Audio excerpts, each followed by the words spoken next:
light unto my path. Firman-Mu pelita bagi kakiku, terang bagi jalanku. Shalom, selamat berjumpa kembali di dalam acara Bacaan Alkitab Umat Advent Sedunia yang dikenal dengan sebutan Revive by His Word, yang dalam bahasa Indonesianya kita sebut Dibangunkan oleh firman-Nya. Saya Pendeta Samuel Simorangkir dari Departemen Komunikasi Uni Indonesia Kawasan Barat. Bersama saya telah hadir Saudari Sovereign Sirik Ringo. Shalom bagi kita semua.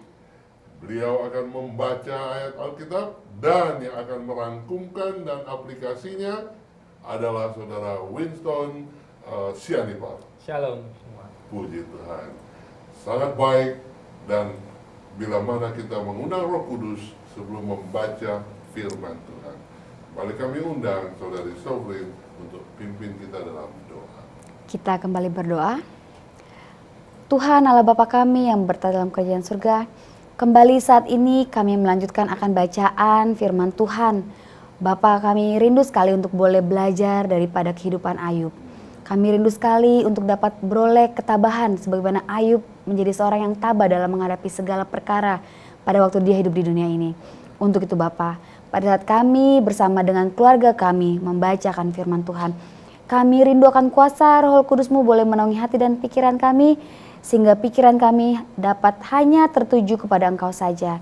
Untuk itu kami dapat beroleh kesetiaan dan kami dapat menjadi bijaksana, sehingga kami tahu bagaimana caranya kami berjalan dalam kehidupan ini sambil menanti kedatangan Engkau yang kedua kalinya. Untuk itu Bapa, nyatakanlah kehendak-Mu dan jadilah hanya kehendak-Mu dalam kehidupan kami.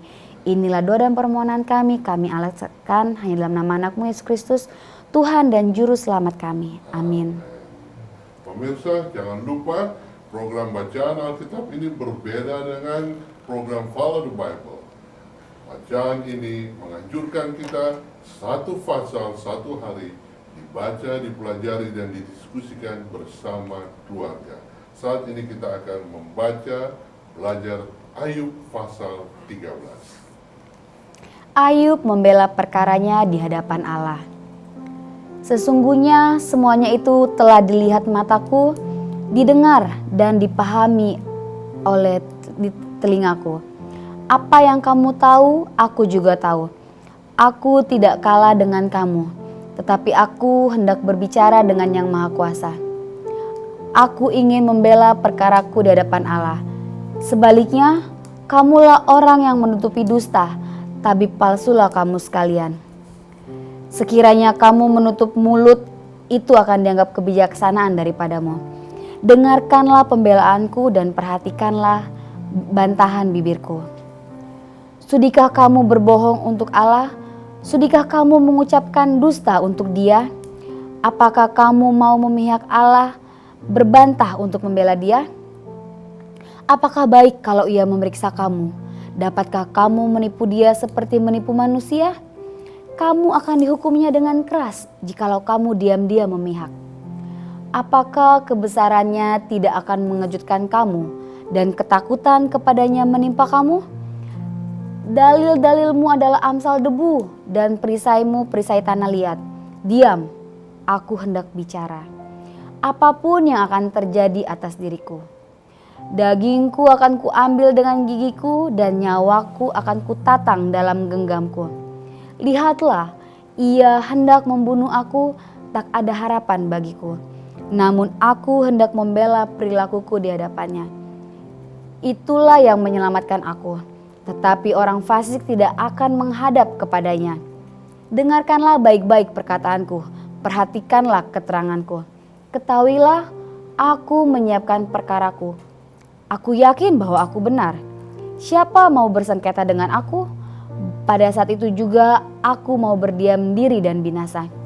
Hanya janganlah kau lakukan terhadap aku dua hal ini, maka aku tidak akan bersembunyi terhadap engkau. Jauhkanlah kiranya tanganmu daripadaku, dan kegentaran terhadap engkau janganlah menimpa aku. Panggillah, maka aku akan menjawab, atau aku berbicara Dan engkau menjawab, betapa besar kesalahan dan dosaku. Beritahukanlah kepadaku pelanggaran dan dosaku itu. Mengapa engkau menyembunyikan wajahmu dan engkau menganggap aku sebagai musuhmu? Apakah engkau hendak menggetarkan daun yang ditiupkan angin dan mengejar jerami yang kering? Sebab engkau menulis hal-hal yang pahit terhadap aku dan menghukum aku karena kesalahan pada masa mudaku. Kakiku kau masukkan ke dalam pasung, segala tindak tandukku kau awasi, dan rintangan kau pasang di depan tapak kakiku. Dan semuanya itu terhadap orang yang sudah rapuh seperti kayu lapuk, seperti kain yang dimakan gegat. Baiklah pemirsa, di sini kita melihat bahwa Ayub sekali lagi mengatakan bahwa iya, dia mengerti akan pemikiran-pemikiran, akan filosofi-filosofi pada zaman itu, akan teknologi, akan apa yang sebenarnya orang-orang pikirkan pada zaman itu. Sehingga ketika orang berkata kepada dia, dia sudah mengerti apa yang mereka katakan. Tetapi pada saat itu Ayub juga membalas dengan mengatakan sebenarnya yang ia inginkan adalah agar teman-temannya itu dapat menjadi diam. Karena apa yang teman-temannya katakan kepadanya itu bukanlah yang ia ingin dengar. Yang ia ingin lebih dapatkanlah dialog yang pribadi antara dirinya dengan Tuhan. Jadi pemirsa, di sini dua hal yang bisa kita ambil di dalam jawaban Ayub adalah, yang pertama adalah tentang ketika kita mengadili orang lain, kita memberikan suatu pengadilan kepada orang lain tentang apakah orang itu baik atau buruk. Yang harus kita pikirkan adalah apakah diri kita sendiri itu baik. Sebelum kita berpikir untuk mengadili orang lain, Ayub mengatakan kepada temannya, jika Tuhan mengadili engkau, apakah kamu pun akan didapati benar? Nah, itulah yang bisa pelajaran kita ambil satu, bahwa sebelum kita menghakimi orang, pelajari diri kita sendiri. Dan yang kedua adalah kita harus memiliki suatu hubungan pribadi yang jelas dengan Tuhan. Di manakah kita berdiri? Karena kita tahu bahwa di dalam pengadilan pemeriksaan semua orang akan dihakimi. Semua orang akan diperiksa kasus-kasusnya dan akan diperiksa apakah dia memiliki suatu hubungan yang benar dengan Tuhan, apakah ada catatan daripada dosa-dosanya, dan semua itu akan diperiksa. Di sini Ayub mengatakan kepada kita, mengingatkan lagi bahwa ketika kita akan menghakimi orang, biarlah kita juga memikirkan bagaimanakah hubungan kita sendiri dengan Tuhan. Ayub juga mengatakan ada dua hal yang patut kita cermati, yang patut kita takutkan. Ayub tidak menginginkan, satu adalah supaya tangan pertolongan Tuhan tidak berpaling daripadanya. Itu yang dia tidak inginkan. Dan yang kedua adalah supaya kebenaran Tuhan bukanlah sesuatu yang menakutkan bagi dirinya. Jadi itu yang bisa kita ambil dalam jawaban Ayub juga adalah dua hal ini, bahwa bagaimana yang kita inginkan adalah supaya pertolongan Tuhan tidak berlalu daripada kita, dan yang kedua adalah supaya kebenaran Tuhan itu juga bukan menjadi sesuatu yang menakutkan bagi kita. Dan bagaimana kita bisa melakukan itu adalah ketika kita sudah memeriksa diri kita sendiri dan melihat apakah kita sudah memiliki hubungan yang benar dengan Allah, dan biarlah itu yang bisa menjaga kita dan bukanlah pengadilan-pengadilan atau ucapan-ucapan yang diberikan oleh manusia. Amin. Mari kita berdoa. Bapa di surga, Allah yang baik, terima kasih Tuhan oleh karena kasih-Mu yang besar kepada kami dan kepada pemirsa, di mana kami mendapatkan pelajaran yang indah dari Ayub.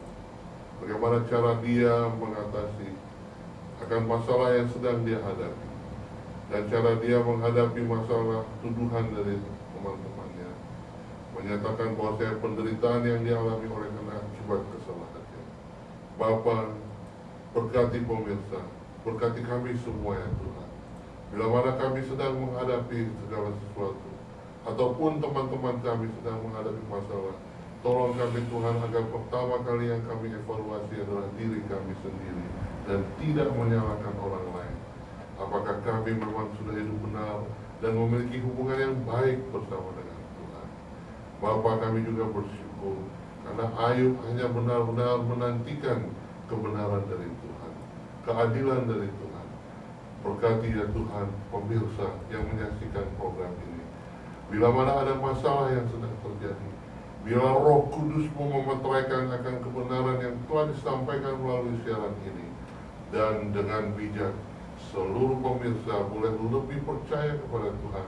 Dan jangan sampai kehilangan kebaikan Tuhan, kebijaksanaan Tuhan, oleh karena sedang mengalami satu peristiwa yang pahit dalam hidupnya.